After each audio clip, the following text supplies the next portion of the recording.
Today we have speakers. We have Sheriff Hoss-Mack that will be sharing some important information with you, and we also have Director Zach Hood that has some important messages and updates for you regarding your safety. Director Hood. Good afternoon. I wanted to provide an update based on our conversation with the National Weather Service Mobile. It's critical for you to understand at this point in time that Hurricane Sally is progressing toward the Baldwin County coast. As it gets closer, our rain threats still exist. We are experiencing rain at this time, and we are very concerned about what is predicted in the future. Our concerns are there are multiple rivers in our county, specifically the Styx River, the Fish River, and the Perdido River.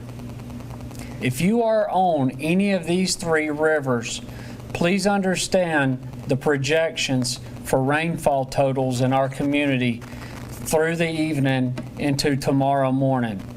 It is predicted that by the morning of Wednesday morning, you will see the river over the major flood stage.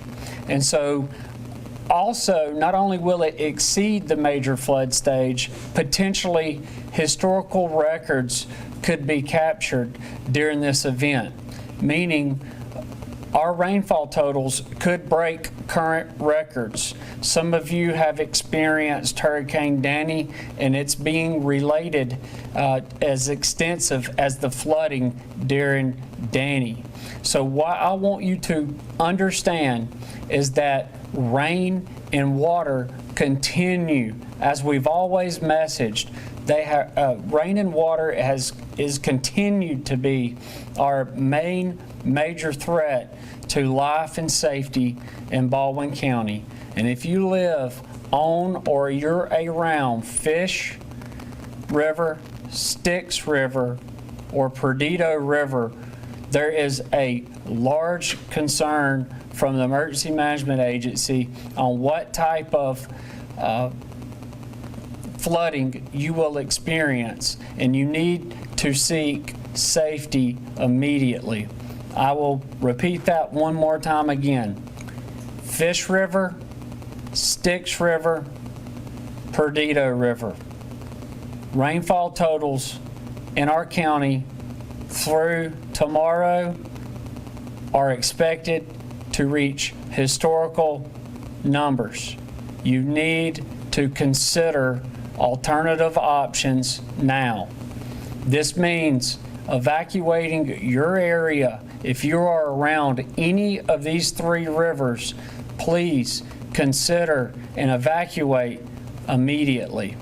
You have time to safely get out of these areas. We know that the water will continue to rise, and it is very important that you protect yourself, your family, your friends. If you have family and friends that live within the areas of these rivers, make a phone call. Please call them. Let them know what is going on. Reach out to them. It's about helping each other, and today you can help our community by making sure each of the residents on any of the Fish River, Styx River, Perdido River communities are aware that there are major life-threatening conditions, and we are asking them to get out of those areas immediately. At this point in time, I have Sheriff Hoss-Mack. We have been dealing with flooding situations in Fort Morgan as well, and Sheriff Mack will update you about ongoing operations in our county as well as a curfew. Thank you. Thank you, Director Hood. Earlier today, the municipalities of Orange Beach and Gulf Shores enacted a curfew effective tonight and tomorrow night for their municipalities, which will run from 8 p.m. until 6 a.m. of the following morning. Our county commission recently enacted the same curfew for Fort Morgan Road. So all of the island now will be under a curfew tonight at 8 p.m. until 6 a.m. on Thursday morning. That will be a curfew for Tuesday and Wednesday night. And I'd like to reemphasize something that Director Hood just said. We are very blessed in this county in 2020 that we have the technology and the expertise to look into these weather systems. And that's why we have so many of our weather briefings a day. And with each one of those weather briefings comes updated and current information. In our last weather briefing earlier today, we received the information, and the word was used, a historical flooding event potential for the Styx River, Perdido River, and Fish River flood basins. Those of you that have been here in past storms know exactly what I'm talking about when we make reference to Hurricane Danny and the extensive floods we have seen in these areas. For those of you that may be new to the area, we ask that you take this serious. There's a short window of opportunity of daylight left today that you can move about freely and comfortably and safely to evacuate to an area outside of those flood basins. And we ask now that you make preparation and that you do that. There will come a time, we do believe, that as the waters continue to rise, that our volunteer firefighters, other people that have access to these areas will not be able to safely navigate in order to make a rescue or to check on individuals. So we're asking for you now to partner with us and safely evacuate these areas if you live in one of these flood plain basins. Thank you.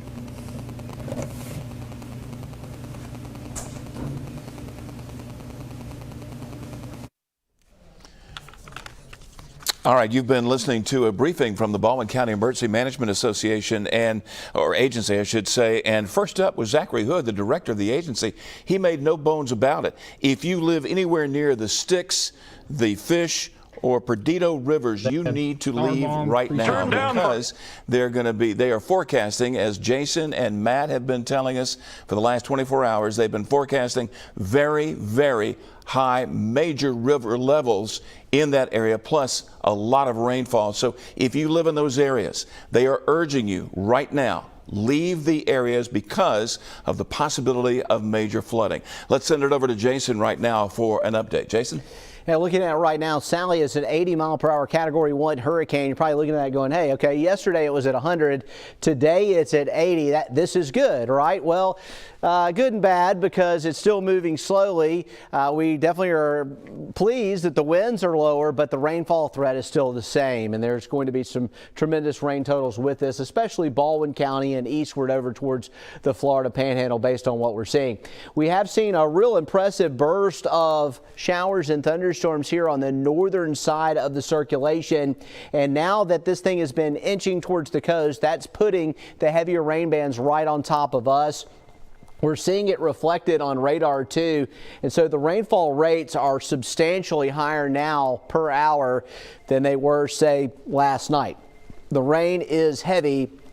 And right here on the edge of the beaches down around Gulf Shores, that is where we're actually seeing an increase in the rain. Dolphin Island, Gulf Shores, and out here off of Pensacola, you can see the rain banding, wrapping across 98 here, heavy rain, and that's headed into Mobile. So we're going to start seeing our rain totals coming up substantially.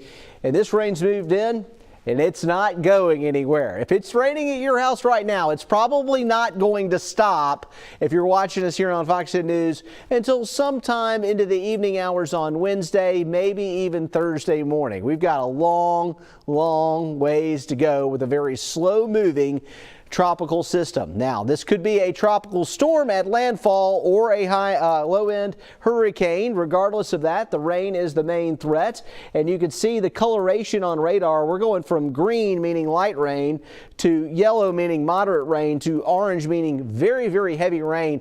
And also to note, if you look at that picture on Dolphin Island there right now, the rain is obviously a big issue. And tropical systems the rain particles are small. So you may notice that if you look out the window, the raindrops are tiny, and the radar tends to underdo the actual amount of water that's out there because the rainfall particles are smaller and it doesn't bounce off them as well. So looking at it, the radar is showing the showers, and you have to kind of amplify that in your mind a little as far as actually the way it would typically look with a summertime shower. Rain totals so far, the red areas here running upwards of about 6 to 8 inches of rain across the panhandle. And I want to show you a little bit about what's going on with wind shear, the upper levels of the atmosphere. A couple of things are helping us out here.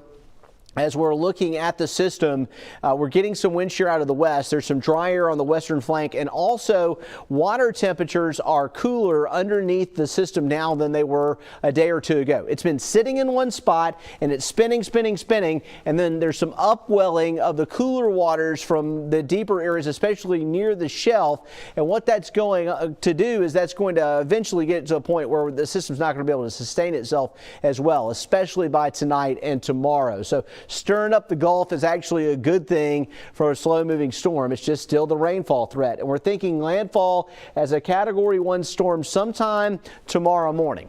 It could be 2 or 3 in the morning. It could be lunchtime. All right. The track, the timing, and the actual specific track, still a lot of uncertainty because we're in that weak steering flow. But we think it'll wobble towards the coast and cross the coast sometime tomorrow, especially earlier in the day. That's the most likely scenario. It looks like an Alabama landfall. I mean, that's the most likely situation would be Mobile County or Baldwin County, but we'll see. That can change too, and we've certainly seen that before with tropical systems. Most of the lines bring it across Mobile or Baldwin County with the center. The greatest storm surge will be right there at the center and a little to the east of the center. So Pensacola has actually got some of the highest storm tides right now, and we may see 4 to 6 feet of tide above normal in Pensacola, Pensacola Bay, and Perdido Key and Perdido Bay. Mobile Bay is also predicting a surge of 4 to 7 feet. It'll depend on where that center comes ashore. If it comes ashore in Baldwin County, it will not be that high in Mobile Bay. It'll be higher in Perdido Bay and Pensacola Bay and along the beaches of South Baldwin County. Okay, so we've got our storm tracker vehicles out. We're keeping a close eye on this storm. We're looking for potential flooding in the area. We're going to have a full report on Fox 2 News at 4. We'll also have updates on the half hour, so we'll keep bringing you information here on Fox 10. Byron? All right, Jason, thanks very much. I want to repeat one more time what Director Zachary Hood of the Baldwin County Emergency Management Agency said just minutes ago right here on Fox 10. If you are living in the area of the Styx River, Fish River, or Perdido River, you need to leave now. There are historic rainfall amounts that will be falling, plus the river stages there will be above major flood stage. So if you live in those areas, or if you know someone that lives in those areas, they need to leave now. That's according to the Baldwin County Emergency Management Agency. We'll be back with more every half hour with our Storm Tracker team, plus Fox 2 News at 4 with Elise coming your way as well with more on Hurricane Sally. I'm Byron Day.